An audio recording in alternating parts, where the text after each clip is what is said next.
दोस्तों, तो आपका फिर से स्वागत है एक बार हमारी कैम्ब्रिज कोचिंग इंस्टीट्यूशन में। तो चलिए अभी हम देखेंगे कि टेंस चार्ट को सरल से सरल ढंग से कैसे बनाया जा सकता है। आपको रट्टा मारना पड़ता है, आप भूल जाते हैं, आपको लगता है कि यार ये हैज़ बीन कहाँ लगता है, डिड कहाँ लगता है, वर्ब का सेकंड फॉर्म कहाँ लगता है। तो ये सारी कॉम्प्लिकेशंस आज हम दूर करेंगे। आप देखेंगे बिल्कुल सरल ढंग से, हम केवल 2 स्टेप में आपको क्लियर करवा देंगे कि इस चार्ट को हमें कैसे बनाना है। तो सबसे पहले स्टेप 1, फिर स्टेप 2। अभी के अभी आपको याद करना है, मैं उसका तरीका बताऊंगा कि याद कैसे करेंगे, और जैसा मैं बोलूं वैसे ही आपको उसमें कोशिश करनी है। ठीक है, याद करने की आपको वैसे ही कोशिश करनी है। तो सबसे पहले हम लेते हैं स्टेप 1। स्टेप 1 में बेटा आपको केवल इतना याद करना है, 1 to 1, 111, 333 एंड 111। और 111 में बेटा हमको ING का प्रयोग करना है। बात समझ में आई? स्टेप 1 दिमाग बिल्कुल नहीं लगाना है, केवल मैं जो बता रहा हूँ उसको थोड़ा सा याद कर लो आप, कि मैं अगर पूछूं इसको मिटा करके तो आपसे बनना चाहिए। ठीक है, तो स्टेप 1, 1 to 1, 111, 333, 111। कोई हिंदी मीडियम स्टूडेंट है वो ऐसा याद कर सकता है, 121, 111, 333, 111, 111 में ING। बात समझे? तो 1 to 1, 111, 333, 111 में ING। इतना चीज आपको दिमाग में रख लेना है। ये स्टेप 1 है आपका बेटा, दिमाग में रखिए। अब स्टेप 2 की हम बात करते हैं। तो स्टेप 2 या स्टेप 2 में हमारे पास हेल्पिंग वर्ब्स होती हैं जिनको हम ऑक्सिलरीज बोलते हैं। तो वो होती हैं हमारे पास 3 प्रकार की। ठीक है, डू फॉर्म की होती है, बी फॉर्म की होती है, एंड लास्ट हैव फॉर्म की होती है।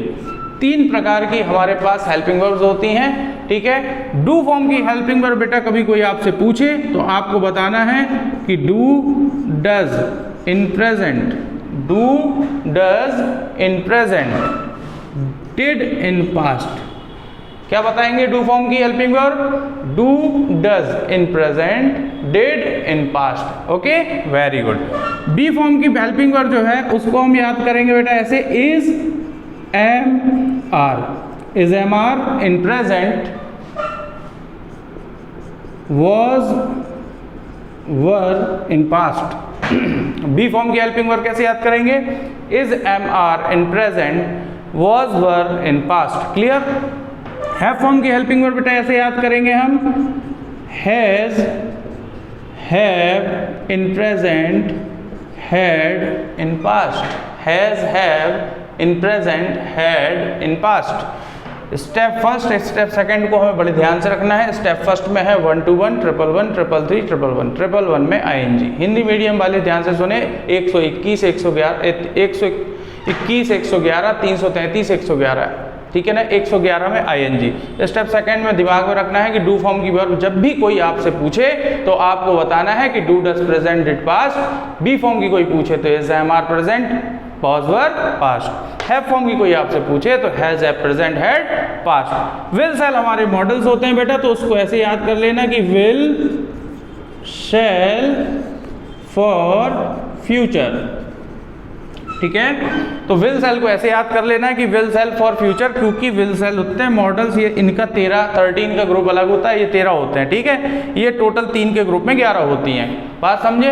तो मॉडल्स अलग होते हैं और हेल्पिंग वर्ब्स अलग होती हैं, कि चूंकि काम अलग होते हैं। तो इस चीज़ को आपको कंप्लीट कर लेना, दिमाग में रखना है। अब आते हैं अपन कि हमें चार्ट कैसे बनानी है। क्लियर है? How to make tense chart. तो टेंस चार्ट को बनाने के लिए हमने जैसे आप लोगों को बताया था सबसे पहले कि आपको लेना है प्रेजेंट। क्या लेना है? प्रेजेंट। ठीक है, प्रेजेंट में आप लिख सकते हैं चाहे तो, बाकी मैं इन चीज़ों पे थोड़ा सा ज़्यादा बिलीव नहीं करता हूँ, लेकिन कोशिश करिए। आप में बहुत सारे बच्चे ऐसे भी होंगे जो कमज़ोर होंगे पढ़ाई में, तो वो कोशिश कर सकते हैं। तो प्रेजेंट मीन्स है। दूसरा आ जाता है क्या बेटा? पास्ट। पास्ट मीन्स क्या होता है? था। ओके, नंबर 3 क्या जाता है? फ्यूचर। फ्यूचर मीन्स क्या होता है? होगा। राइट? तो ये 3 टेंस हमारे पास है। पहली चीज क्लियर हो गई कि 3 टेंस है भैया। ठीक है ना, इसको मैं मिटा दूं, ये नहीं तो हमारी जगह घेरेगा। ओके, वेरी गुड, ये हमने मिटा दिया। अब देखिए टेंस चार्ट को बनाने का तरीका क्या होता है। ये हमारे टेंस चार्ट। ओके। सबसे पहली चीज हमने बताई थी कि आपके पास 3 टेंस होते हैं, ठीक है, जो प्रेजेंट होता है, पास्ट होता है और फ्यूचर होता है। क्लियर? चलिए अगली बार में देखें कि हमारे पास स्टेट ऑफ एक्शंस 4 प्रकार के हमने बताए थे, ठीक है। तो स्टेट ऑफ एक्शन के बारे में हम डिस्कस कर लें। ये होता है बेटा इंडेफिनिट, ठीक है। दूसरा होता है कॉन्टिन्यूअस, तीसरा होता है बेटा perfect, and number 4 perfect continuous.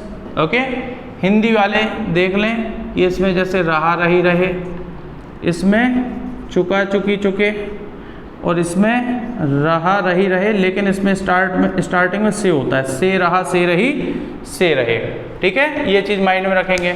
अब इनके बेटा ब्लॉक्स बना लेंगे हम। देखिए ब्लॉक्स कैसे बनाते हैं, ये देखिए ऐसे ब्लॉक्स बना लेंगे हम प्रॉपरली, है ना, कि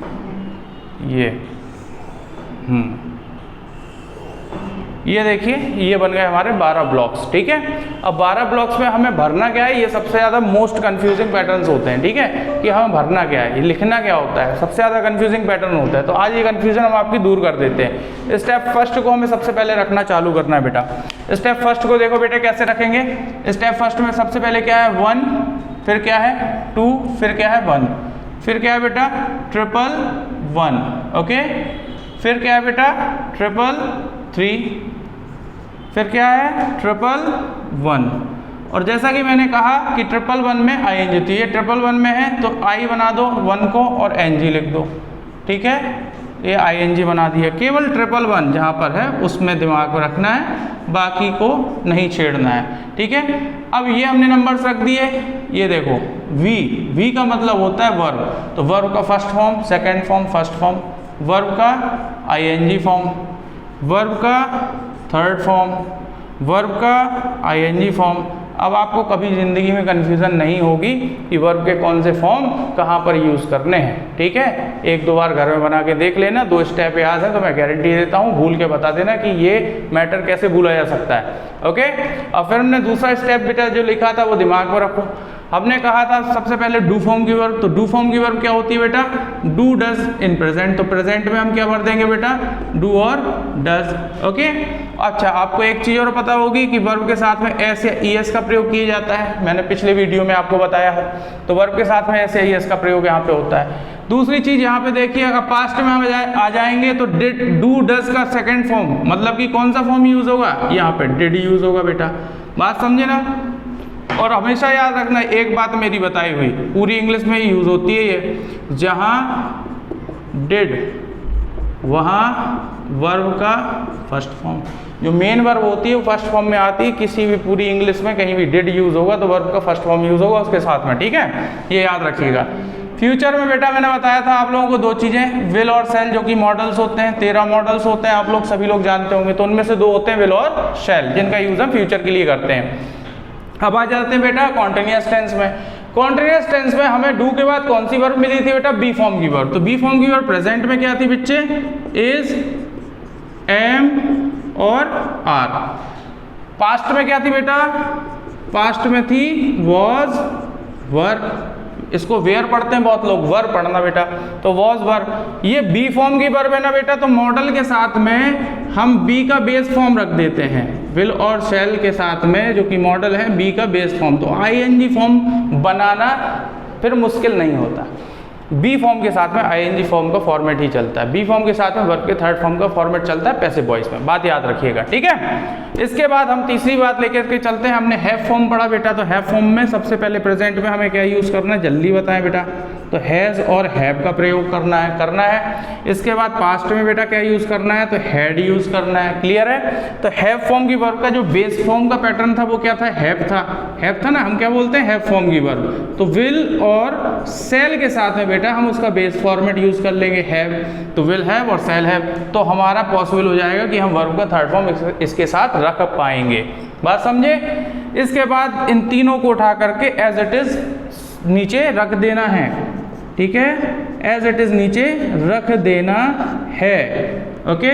देखिए हेड को भी मैंने उठा के रख दिया, है ना, विल को उठा के रख लिया और शैल को उठा के रख लिया और साथ में हैव को उठा के रख लिया।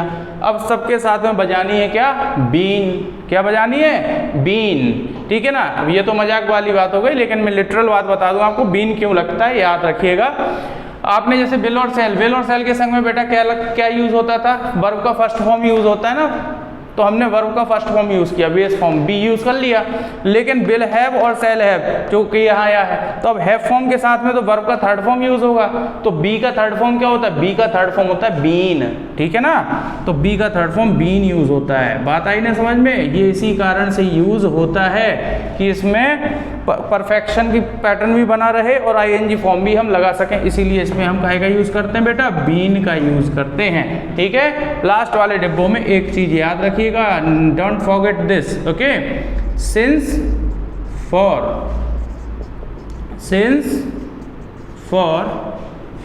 एंड सिंस फॉर, बात समझ में आई। तो ये चीज आप लोगों को दिमाग में रखनी होगी। ऐसे हमारा चार्ट बिल्कुल सिंपली बन जाएगा। किसी भी डिब्बे में कोशिश कर लो, आप देख लो, आपको तुरंत उसकी पहचान मिल जाएगी। हिंदी मीडियम वालों बड़े ध्यान से सुनिएगा। मैंने कहा इसकी पहचान क्या है, इसकी पहचान सबसे पहले यहाँ देखो क्या लिखा है, रहा। ऊपर देखो क्या लिखा है हिंदी में, होगा, तो रहा होगा, रही होगी, रहे होंगे। इसकी पहचान देखो, बोले क्या लिखा है, चुका, ऊपर क्या लिखा है, चुका है, चुकी है, चुके हैं। ये वाली देख लो, इसकी पहचान देख लो, बोले से रहा और ऊपर क्या लिखा है, था, तो से रहा था, से रही थी, से रहे थे। किसी भी डिब्बे की पहचान आप बड़े आसानी से बारीक तरीकों से क्लियर कर सकते हैं, इसमें कोई भी प्रॉब्लम नहीं है। 2 स्टेप को याद करना है, उसके बाद मैं गारंटी देता हूं कि हमारा कोई भी ऐसा बच्चा नहीं होगा जिससे ये टेंस नहीं बनता हो। टेंस सीखने के लिए सबसे पहली इंपॉर्टेंट चीज होती है ये होता है हमारा बेस, ठीक है ना। इस बेसिक के दम पे हम पूरा टेंस का कुरुक्षेत्र लड़ते हैं, याद रखिएगा बेटा, है ना। तो आप लोगों को ये कंप्लीट करना है। इसको कंप्लीट करने के बाद फिर मैं आगे आता हूं, फिर और चीजें आपको बताता हूं। ओके बेटा, okay, have a nice day.